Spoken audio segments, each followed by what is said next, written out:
Hi Michelle, thanks for joining us this afternoon. Hi, thanks. Thank you for having me. Michelle, you've done a lot of work with teenagers in recent times, in particular directly with schools. What's the main message you're communicating to teenagers and their parents with regard to nutrition? Well, there are so many messages that I'd like to get across to teenagers and their parents about good nutrition. But I guess the thing that is most important, or what seems to ring true with a lot of these teenagers, is they don't really want to know about good nutrition. They don't really want to know about healthy food. But when you get them to see the connection between good food and really good skin appearance, or better sporting performance, or better grades, or the fact that their physical body becomes stronger, that's when you can link in with teenagers and they get that connection.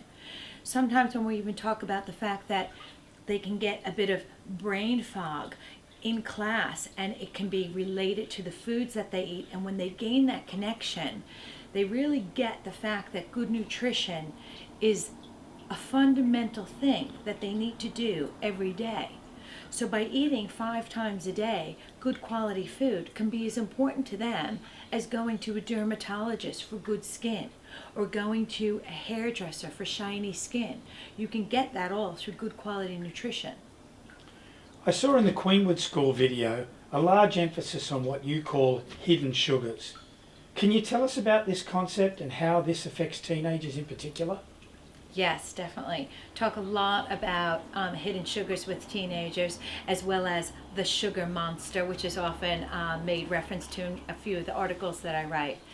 So we talk about the hidden sugars, and I actually get the children to come up on stage, and we use websites like, for example, sanitarians' websites, and we talk about the hidden sugars that are in, for example, a bowl of cereal. So I might have a bowl of cereal and a large glass of orange juice, and we talk about how much sugar is actually in that bowl of cereal. And when I get them to have some sense of awareness that there could be up to 16 teaspoons of sugar just in their breakfast alone, they're shocked.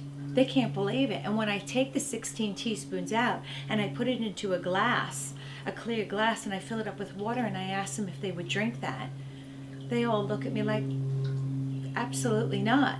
But that's the reality of the hidden sugars that are in their diet. And then those hidden sugars create this roller coaster of a blood sugar, and it creates all sorts of problems, from insulin resistance to being angry, to being moody, to having brain fog, to parents thinking that perhaps that there's something wrong with their child and their child has an attention deficit problem, when the reality is it could just be a blood sugar issue. Sounds like we all need to learn to read those nutrition labels on the pack a little better. Yeah, and we talk about how to read those labels. Recently you've published a number of articles about fats. Like most of us, in my mind, all fat is bad fat. Actually, some nutritional anthropologists believe that without good quality fats, our brains would have never developed as human beings for higher level thinking. So we use good quality fats like olive oil and avocados and seeds and nuts, those essential fatty acids, cold water fish, again, essential fatty acids, for not only good quality skin, but we use it for balancing hormones, we use it for cognitive function, we use it to be neuroprotective. So we talk about the benefits of essential fatty acids, and we are actually seeing quite a few people in the medical community using essential fatty acids with children that have attention deficit disorders and autism, and children in the spectrum. So really increasing their essential fatty acids.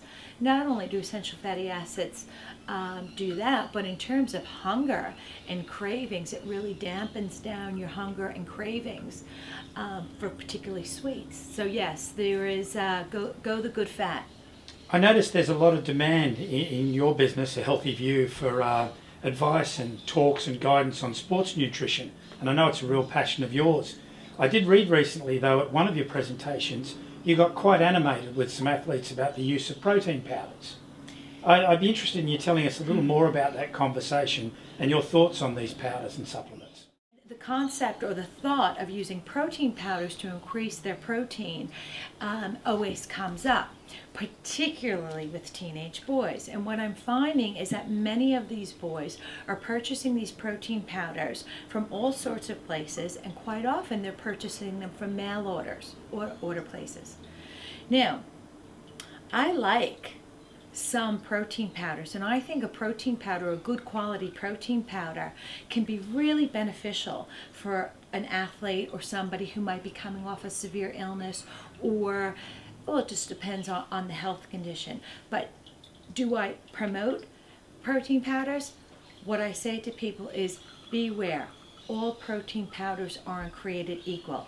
If you get a good quality one and you're using it effectively and you've spoken to a health practitioner on how to use it, then fantastic.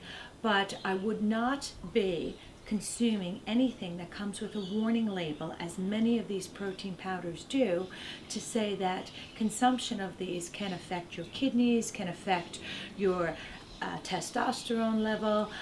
I'd be very careful about those things, and I would be advising the teenagers absolutely not to be taking those. Michele, we really appreciate your time. We said this was going to be brief, even though I think we could talk on this for hours. But if you could provide just 3 take-homes for a teenager, what would they be? Well, you're going to scale me down to 3 bits of information. Okay, well, what I would say is I never like to eliminate things from people's diets. What I like to do is add things into their diets, and then they forget about what they've eliminated. So I always say don't skip breakfast for a number of reasons. One is you've been asleep all night, your blood sugar's low. But 2, research shows people who have breakfast have higher academic performance. Children, girls and boys that eat breakfast tend to have a better body weight. Not that we're talking about weight, but we're talking about a healthy human being. So don't skip breakfast.